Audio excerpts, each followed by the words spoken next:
So as you've most likely gathered by the title of this video, I am here to film my June book haul. I don't think I need to say much more than that, so let's jump into the books. Let's start with the two books I bought myself this month. And the first one I got in a secondhand bookshop called Scoob in London, which is absolutely fantastic, has an amazing selection of books. And I went there with Mercedes and Ellie from here on Booktube, and I'll link both of their channels down below. And I did pick up a book, and that is The Stepford Wives by Ira Levine. I also have to give a shout out here to Charlotte, or Char, from Char Freres, who made me aware of this book's existence. I admit to being a terrible person in that I have seen the film of this book many times. It's one of my favourite films. I think it's really funny, with Nicole Kidman, and I did not realise it was book, or at least if I had in the past known that, it wasn't something that stuck in the forefront of my mind.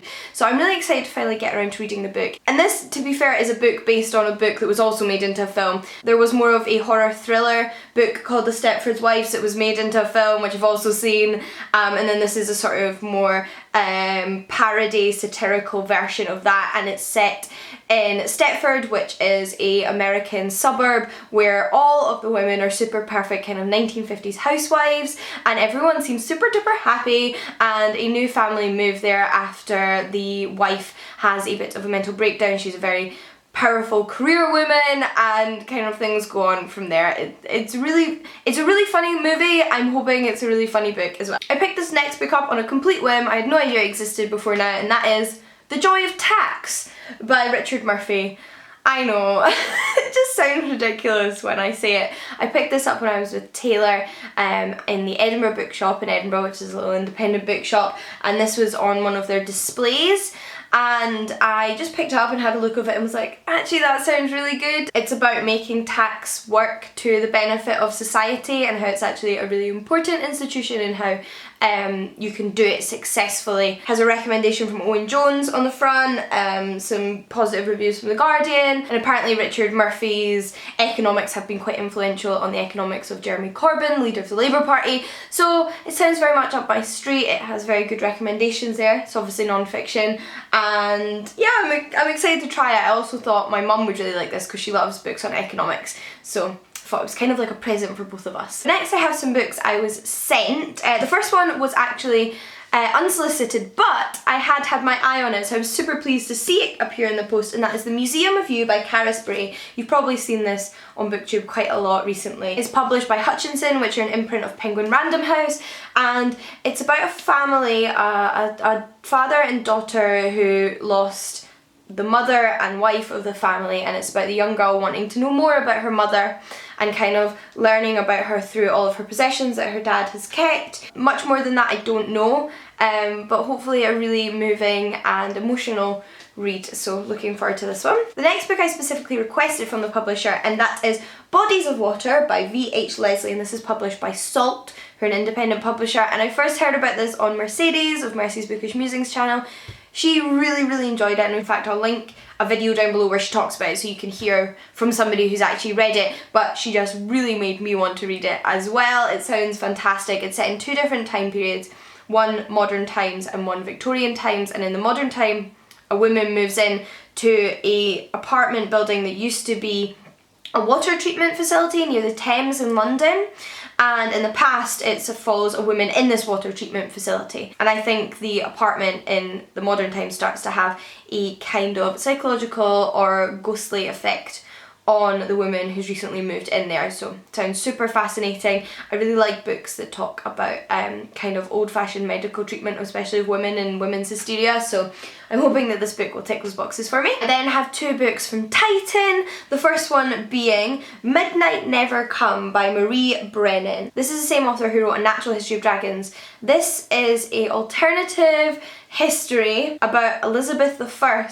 with fairies, and I just like really wanted to give that a shot. So I was an absolute manic fairy lover as a child. Adored fairies, adored books about fairies, anything to do with fairies, I was all up in that. But I have noticed as an adult it's very hard to find fantasy books where fae or fairies are the protagonists, or at least I've not come across as many as, say, some other fantasy themes, and I'm really excited to read a fairy book. Hopefully it lives up to my expectations. And the next one is another fantasy book that I didn't know much about before the publishers emailed me, but it sounded really interesting, so I thought I'd check it out. And that's Duskfall, book 1 of the Chaos Queen Quintet by Christopher Husberg? Hopefully one of those. Let me know if you know how to pronounce this. I believe this is a bit of a multiple perspective fantasy, so it includes one character who is shot with an arrow, I believe, and loses all of his memories, and it also follows his new wife, who he abandons the same day he marries, presumably because of the losing of his memory. It also follows a priestess, a true believer of her faith, who finds out her family are part of a heretical rebellion. I think there's lots of themes of kind of warring races and state and religion and the ordinary people and oppression and things like that. So I'm hoping that all comes together really well, and this is a new favourite series. I then requested this next book and I am so excited to read it. I really like the author. I've read a lot of the author's like articles and things, and I really like her, so I'm hoping I like her book, and that is Pimp State: Sex, Money and the Future of Equality. This was sent to me by Faber and Faber, and it's by Kat Banyard, and this is all about the sexualisation of women in mainstream media and things like strip clubs and porn and that kind of stuff, and kind of analysing it from a feminist perspective, and it's not terribly long, so I'm hoping it's quite punchy for a short book. I have enjoyed a lot of what I've read of Kat Banyard's journalism, so hopefully I enjoy her book. The next book I have actually read and can already say to you I thoroughly enjoyed and would recommend to you, but I never owned my own copy of it, so I'm really excited to have a copy, and that is Roses by Rose Mannering, who, if you don't know, has also got a YouTube channel, so again I'll link that down below. But this is the first in her trilogy of fairy tale retelling stories, which presumably are going to intertwine together, and the first one is a retelling of Beauty and the Beast, but it's unlike any other retelling I've ever read before, and so much of it is sort of pre the Beauty and Beast story, and it's very much about Beauty growing up in this sort of world where magic is shunned and magical beings are treated really badly, and there's some real tension going on there between the different communities in this world. The reason Rose sent this to me is because the sequel is finally coming out this year, and the series is being sort of packaged and republished with these lovely matching covers. So again, so pleased to finally have a copy of this one, and I'm really looking forward to sequel Feathers. But if you haven't read this and you love fairy tale retellings, then I'd highly recommend checking it out. It is published by Sky Pony Press. I can't really believe how many books I have here, but the next two were both sent to me by And Other Stories, who are fantastic independent publishers who predominantly publish translated fiction, and the first one I have is The Seamstress and the Wind by Cesar Era. It has a recommendation here on the front by Patti Smith, so that's pretty high praise. It says, "Hail Cesar." It's about a woman in a small town in Argentina, a seamstress, who gets into her head that her son's been kidnapped. So she goes off sort of on a road trip to save her son, and her husband's like, "Where have you gone? What's going on?" and goes after her. What's really going on, I do not know, but I'm sure it will be exciting to find out. The author is originally from Argentina, so I believe this was originally written in Spanish and has been translated by Rosalie Knecht. And secondly, I have Yuri Herrera's The Transmigration of Bodies, translated by Lisa Dillman. Yuri Herrera is a Mexican author, and I haven't read any of their other books, but my friend Nicola over at Robotnik here on YouTube is a big fan, and I was actually really pleased to see this appear in the post even though I hadn't requested it, because she'd actually been talking about it to me like 2 days earlier, so I was like, Inception, this is a sign, I must read it. And this one's about two warring crime families in Mexico, I think. It says on the back it has some elements of Romeo and Juliet, so it'll be interesting to read a story like that set in modern day Mexico. I then quickly have a book that a friend gave me, a family friend, Linda, read this book and she really enjoyed it, and it is 9 Stories by J.D. Salinger, and this is a collection of J.D. Salinger's short stories. I think she said her favourite in here was For Esme with Love and Squalor. So I am intrigued to check these out. I haven't read anything else in full by J.D. Salinger. I tried The Catcher in Rye. I didn't get on with it. I don't think it's my cup of tea, especially from hearing from people who have similar tastes to me who also didn't really enjoy it.